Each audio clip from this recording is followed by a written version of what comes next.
There are life vests underneath your seats. Just wanted to see if anybody would look under their seat. Everybody passed, so good job. I hear the crickets there. Thank you for that. In the sake of time, I would like to introduce to the stage the Executive Director, Doug Harris.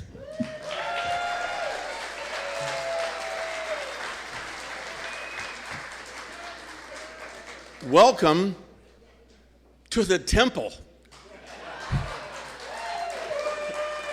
Is this not the most righteous display of talent and technology in one room? Not just the talent here, but all around. It's just, people ask why do we come to Kilgore? Once you come here, you get it. And I'm very grateful that you were all here, because I say those two things simultaneously, talent and technology, because if it weren't for the talent, the technology would be nothing but dust collecting stuff, boat anchors and things like that, because the technology changes, but the need for the talent does not. That's what will keep us going. It's not about a stainless steel tower in a cow pasture. It's about what comes through the speakers wherever they are, whether the earbud or your car or whatever. It's about the talent. And this week, technology kind of kicked our butts here as we ramped up for this, but the talent came through. If you were there last night at the back porch, which incidentally, I don't know actually has a back porch, but it's cool. So we're sitting there, I don't know, 9-ish, something like that, evening is one, and we're having some cocktails and telling lies about the old days, and the power goes out. And of course, what did the radio people do? They just made sure they could find their drink and waited for the lights to come back on or for the engineer to show up. Because that's what we do. Because when times get tough, weather, problem, whatever, we just cowboy up or cowgirl up, and that's what we're going to have to do. And you're going to see some things today in the presentation we've worked on. You'll see some things that, I might have done that a little differently, or that was an interesting choice. But what I hope that registers with you with, I think I could do that better. I think I'll help them out next year. Maybe they would like to accept some of my assistance on that. So you're going to see some things today. I hope you like all of them. It's tough to please a bunch of folks, but we've done a heck of a job, I think, trying to do it. So by all means, enjoy the day and your moment once again in the glory. I hope there are many more.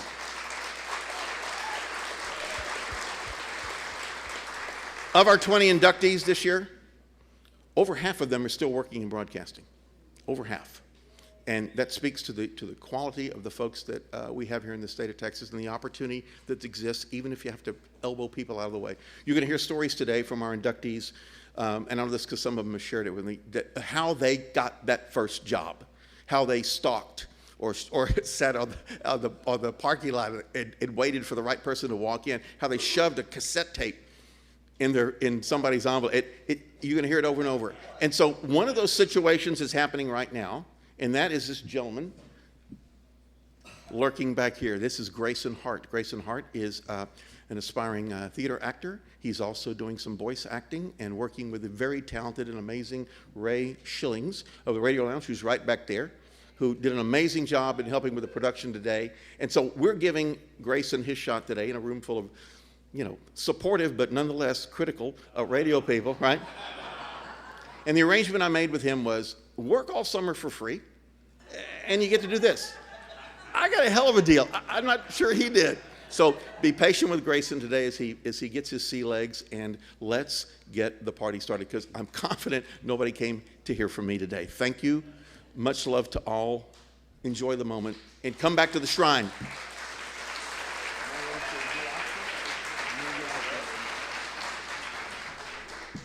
We've done a lot of things here in the couple of years that Josh and I have been sharing duties.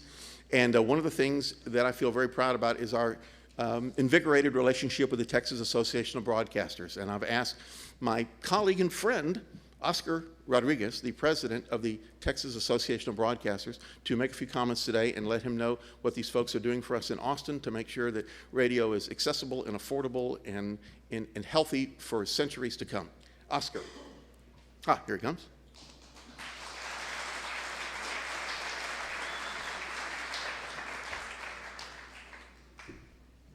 Good afternoon and welcome. I'm not sure anybody came here to hear me talk either today, but thank you for that. I do appreciate it. you will get that check in the mail. I'm always delighted to be in East Texas. East Texas for TAB is considered the land of the giants. It is the East Texas Mafia, as the old radio guys, as they call themselves, that really built the association over the decades. But for the record, it was a West Texas radio broadcaster from Midland that actually organized the TAB. So I also feel like I'm in the land of the giants here today because I get to be with some of the fun people in the industry, the people on the right side of the microphone. And I unfortunately, well, really fortunately, because I love it, I work on the boring side of the industry. But it is full of challenges. So TAB's primary reason for being is to protect our industry's public policy interests before state and federal policymakers and the FCC. And you can imagine it can be quite a challenge. But TAB has been extraordinarily effective in ensuring that we have a good, strong, robust regulatory and economic climate for our industry to continue to do the great work that it does, even as the media marketplace continues to evolve in extraordinary ways that none of us saw coming, really, 30 years ago. And that is really reflected in a whole number of different ways. We've killed an ad tax more times than I can count now. We have made sure that our tax policy reflects the hard and good work that you do by ensuring that radio and television broadcasters enjoy the same kind of tax treatment as other industries do in this state. And that came as a surprise to the policymakers, but when they saw it, they got it. We have done a number of things in terms of killing bills and passing legislation to protect particularly radio's interests, especially as the music marketplace has changed.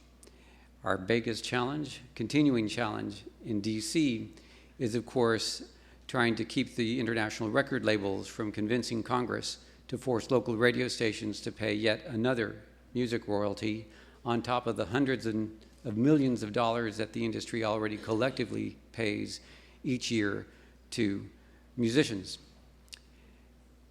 And I'm proud to say that Texas has historically and continues to lead the country in the number of co-sponsors of legislation to forestall such a policy.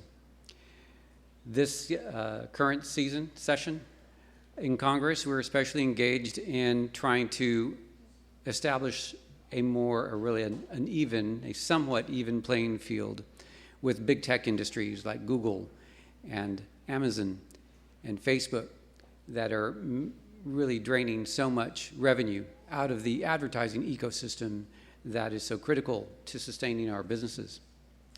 And I'm pleased to say that, and I know this is not political, it's policy, pleased to say that Senator Cruz, just a month or so ago, proved to be extraordinarily responsive to our entreaties and helped us advance the major legislation to the full floor of the Senate for a vote on that.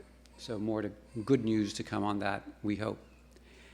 And of course, in the state legislature, we're always fighting for open government, and again, fair tax policies, and so on. And it's extraordinary to see how the record labels have tried to reach into even state policy to try to thwart our efforts at the federal level.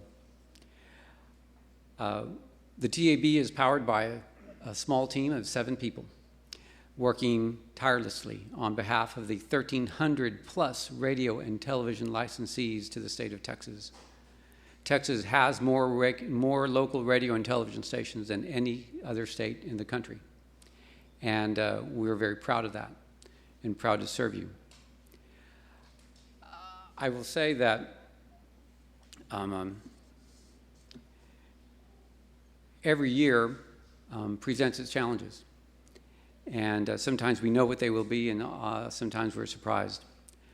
But we are never surprised by the extraordinarily good work that local radio stations and television stations do for their communities. One thing that TAB has been doing for more than 20 years, actually almost, I guess, 25 years now, is trying to document, put a dollar value to the public service that local stations provide their communities in a variety of ways, including in instances that began last night and will continue for the next few weeks to help this community recover from the storms.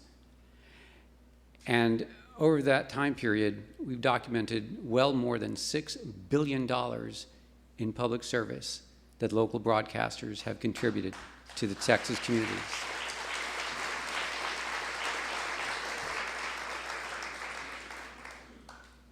And that is such a source of pride for us. There is no other industry like broadcasting. And in the media ecosystem, there is no medium like broadcasting. We are today still, and sadly, the only medium that is dedicated to serving distinct local communities throughout the state. We have coverage areas, and that's our focus. That's our responsibility. And no other player in the media ecosystem has that obligation or sense of responsibility or commitment. Not Google, not Facebook, not Twitter, not even the local newspapers have an obligation to survey distinct local communities. So we're very proud of what we do, and we're very, very proud to be associated with all of you. You power us, you inspire us, and I'm proud to say that a lot of lawmakers and policymakers in Austin and DC do too.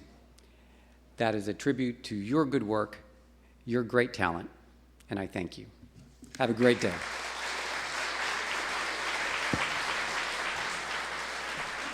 Thank you so much for that. And there's one more person I would like to introduce just before we get this show on the road. That is the CEO of Pickle Jar. They are currently running our live stream, and they are the host of our after party. So I would like to introduce Jeff James.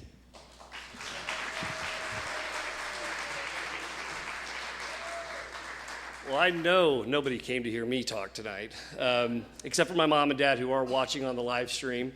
So thank you guys for all the support. I want to say thank you to Doug and to Oscar for all the hard work that your teams do. It's incredibly important for not just Texas, but the echo effect that has nationwide and even globally. Pickle Jar is a suite of live entertainment technologies that was built specifically to help artists and radio stations connect with their fans and their local communities. And the interesting part about this journey that we've been on is that last year we were the first to live stream this very event, where one of our board members, Judy Lakin, was also inducted into this incredible Hall of Fame. And had it not been for this year's inductee, Roger Allen, I would not be standing here today. He gave me one of my first shots in radio, and so for that I am ever grateful. Pickle Jar is really about taking the opportunity to really connect with those local fans. And ultimately what we've done is partnered with radio over the last year, using the mic and the great personalities of connecting with those local charities and raising over $500,000 for local charities in our partnership with radio. And so for that, we're very thankful. Tonight, we hope you enjoy this ceremony. To all of the inductees, we're so honored that you're here and proud of what you've done. And just remember, you have inspired the next generation of those people that want to be behind the mic, even if it's not the mic that you used to know. It's all new technology, as evidenced by what we see here at this great museum. So take an opportunity tonight before you leave. There's QR codes at both doorways to scan that QR code and support the Texas Broadcast Museum. All of those donations, like everything that happens inside the Pickle Jar app, 100% goes to the artist or to the nonprofit that you support through Pickle Jar. Thanks again to Doug. Thank you guys. Congratulations.